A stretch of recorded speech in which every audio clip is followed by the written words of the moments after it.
Assalamualaikum warahmatullahi wabarakatuh. Saya Nur Kalim dari PJKR 5D. NPM saya 18106310700203. Baiklah, saya akan sedikit menjelaskan tentang manajemen sistem dan administrasi olahraga.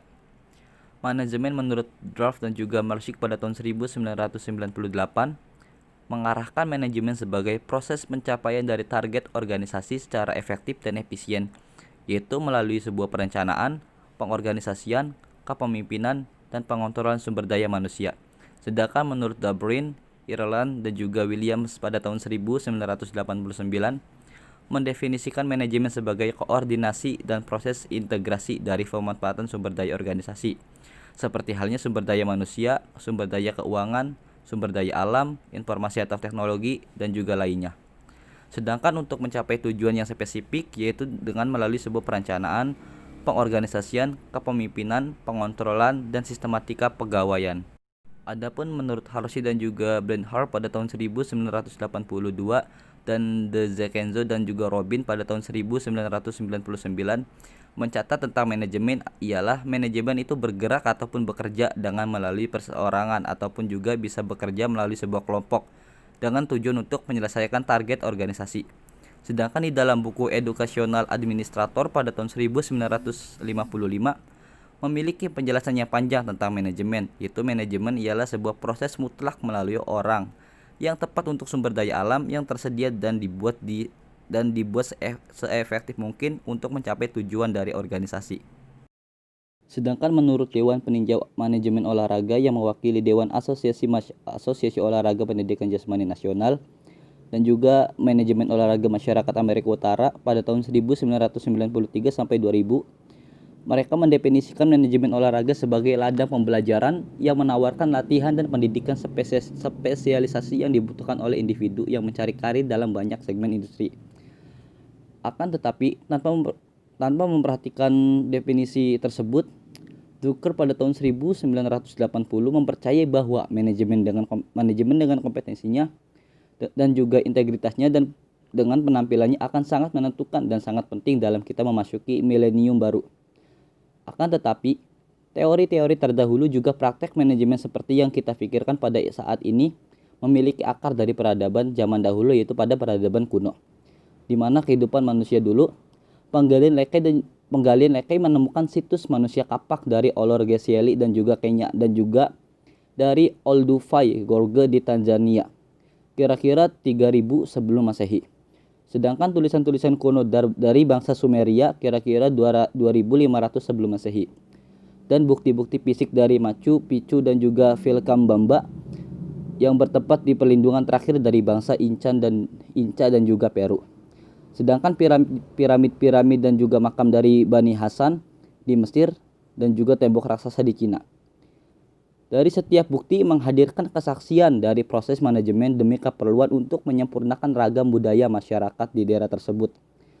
Sedangkan dari beberapa contoh lagi bisa disebutkan yang menguatkan konsep manajemen awal, yaitu diantaranya Kekaisaran Roma pada tahun 753 sebelum Masehi sampai 476 Masehi. Dan juga sistem pelayanan masyarakat sipil Cina yaitu 165 sebelum Masehi. Gereja Katolik Roma 110 Masehi, dan juga kota perdagangan di Amsterdam dan juga Venice dan pada tahun 1300 Masehi. Jadi manajemen dikenal sebagai proses dasar ataupun integrasi yang dirancang untuk meraih pencapaian yang teratur atau terorganisir dengan maksud tertentu dan juga hasil yang sangat berarti. Istilah manajemen didapat dari kata dalam bahasa Prancis yaitu manager, yang berarti digunakan dengan hati-hati. Dan juga dalam bahasa Itali yaitu managere yang berarti mengendalikan atau sebuah kontrol. Istilah tersebut sangat sering digunakan pada sistem pelatihan kuda. Dan lambat laut dipakai untuk operasi militer dalam peperangan dan pengorganisasian kembali militer yang berhubungan dengan pengembalian atau kontrol. Sementara manajemen menunjukkan proses yang sedang berlangsung di mana manajer melakukan kreativitas seperti kreativitas terjun langsung, perawatan, operasional, dan juga melakukan kerja ataupun pelayanan kepada organisasi melalui koordinasi dan usaha yang kooperatif. bertujuan untuk memastikan bahwa sumber daya organisasi digunakan untuk mencapai tingkatan yang lebih baik lagi. Sedangkan arti dari manajer ialah seseorang ataupun orang yang aktif secara khusus dan merupakan bagian dari proses manajemen. Secara spesifik sendiri, manajer adalah seseorang yang melakukan perencanaan, mengambil keputusan, mengorganisasikan staf, memimpin, memotivasi sekaligus mengontrol sumber daya organisasi. Maka dari itu, mereka adalah anggota organisasi yang berkoordinasi, berintegrasi, mengatur, menjaga, mengawasi, dan bekerja secara langsung dengan anggota-anggota lainnya. Dan menurut Robin and Coulter pada tahun 1999, manajer dapat merupakan seorang guru pendidikan jasmani atau pelatih olahraga, direktur olahraga, komisaris liga, general manager dari sebuah tim atau profesional, direktur klub kesehatan, direktur klub golf, manajer dari country club, manajer pusat kebugaran, dan lain-lain. Dan manajer tersebut bisa dijadikan ataupun bisa dilibatkan sebagai segala jenis posisi dan sangat bertanggung jawab terhadap posisi yang dia tempati. Karena industri olahraga yang melibatkan uang sampai triliunan dolar. Lebih dari 6 juta anggota di Amerika Serikat memegang posisi manajerial. Data dari Bureau Statistik Ketatanegaraan di Amerika Serikat, ada estimasi pertumbuhan dalam sektor administrasi dan manajemen sebesar 17% pada 10 tahun ke depan. Seperti teknologi dan informasi yang terus berkembang dan dikemas dengan menarik, dipromosikan dan akhirnya dijual.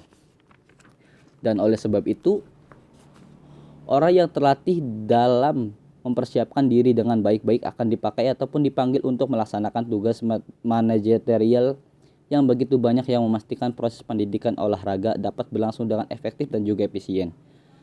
Seni dari manajemen olahraga berubah menjadi ilmu pengetahuan. Dan ada banyak macam manajer. Mereka berada dari jenjang yang paling bawah sampai paling puncak dalam posisi maupun status. Beberapa manajer memperlihatkan sikap yang sangat hangat, bersahabat, santai dalam menghadapi segala situasi dan beberapa saat populer di kalangan staf. Sedangkan di sisi lainnya ada manajer yang tenang, dingin, tidak gampang terlihat reaksinya. Manajer memikul tugas dan juga tanggung jawab dengan berbagai macam cara. Beberapa memiliki cara dengan membentuk staf yang solid, yang membuat diri mereka sangat mengetahui apa yang harus mereka lakukan. Sedangkan beberapa sikap lainnya atau mempunyai figur sangat berwibawa yang lain percaya dengan menanamkan demokrasi dan juga kepemimpinan yang bersikap situasional dalam memimpin organisasi dengan baik. Berikutnya ada prinsip manajemen dan struktur organisasi. Para ahli di banyak daerah juga telah mengembangkan prinsip-prinsip untuk membantu dalam manajemen organisasi yang efektif. Beberapa prinsip yang paling penting dalam organisasi ialah yang pertama, struktur manajemen organisasi harus menjelaskan pendelegasian wewenang dan tanggung jawab. Bertujuan untuk organisasi harus dipenuhi secara efisien dan berhasil. Manajemen harus mendelegasikan sebagai kewenangan untuk individu yang bertanggung jawab. Dan juga ada pekerjaan manajemen mungkin lebih efektif diorganisir oleh fungsi. Yang poin ketiga ada rentang kendali harus dipertimbangkan dalam struktur organisasi. Maksudnya jumlah bawahan yang dapat diawasi secara memadai oleh satu orang menentukan rentang kendalinya. Yang poin keempat, manajemen yang sukses tergantung pada komunikasi.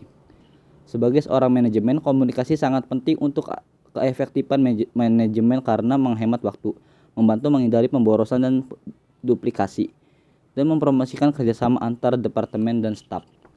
Di poin kelima ada koordinasi dan kerjasama antar berbagai departemen dalam suatu organisasi diperlukan untuk pengelolaan yang efektif. Yang keenam, manajer harus menjadi pemimpin yang efektif. Yang ketujuh, staf atau bagian tugas membantu keefektifan manajemen. Poin ke-8, tugas dan hak profesional.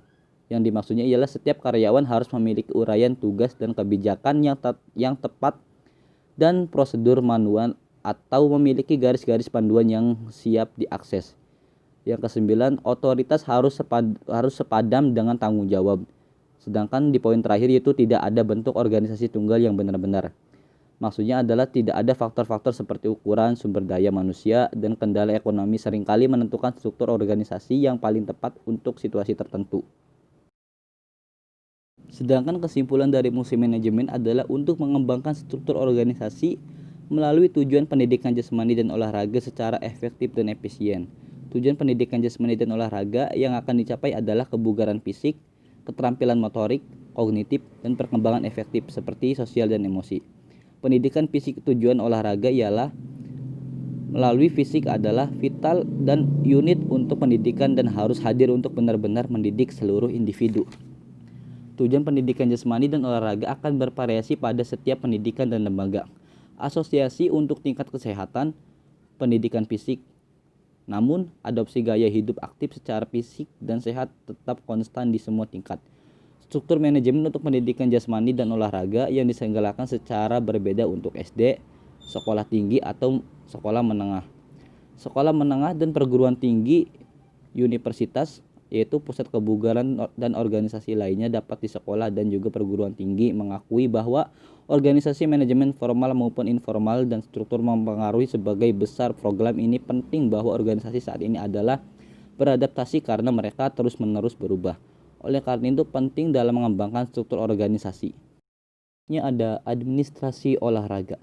Kata administrasi berasal dari bahasa Belanda yaitu administrati, yang artinya segala kegiatan yang meliputi tulis-menulis, ketik-mengetik, komputerisasi, surat-menyurat, kearsipan, agenda, ataupun tata usaha. Kata administrasi lainnya berasal dari bahasa Yunani yaitu administrare, yang artinya ad pada ministrare melayani.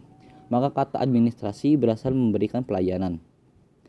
Dari dua pengertian di atas, secara umum dapat diartikan bahwa administrasi mempunyai pengertian yaitu sebagai pelayanan kegiatan tata usaha ataupun kantor.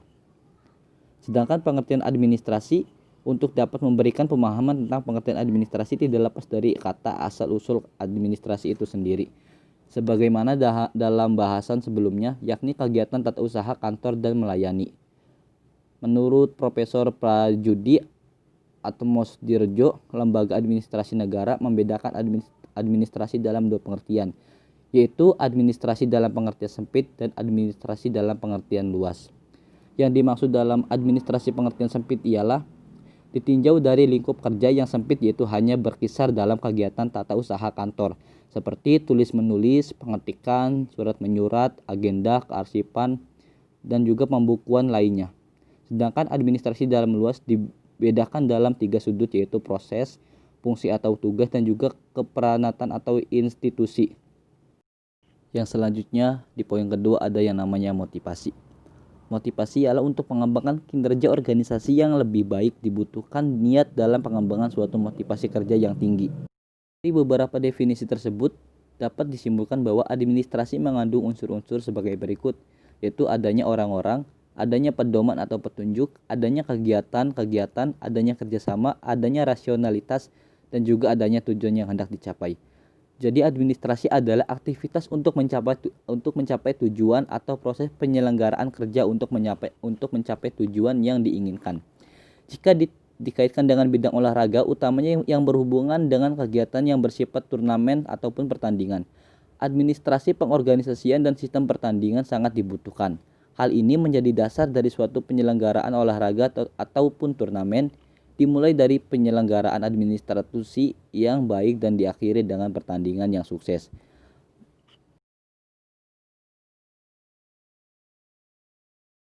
Cukup sekian dan terima kasih. Wassalamualaikum warahmatullahi wabarakatuh.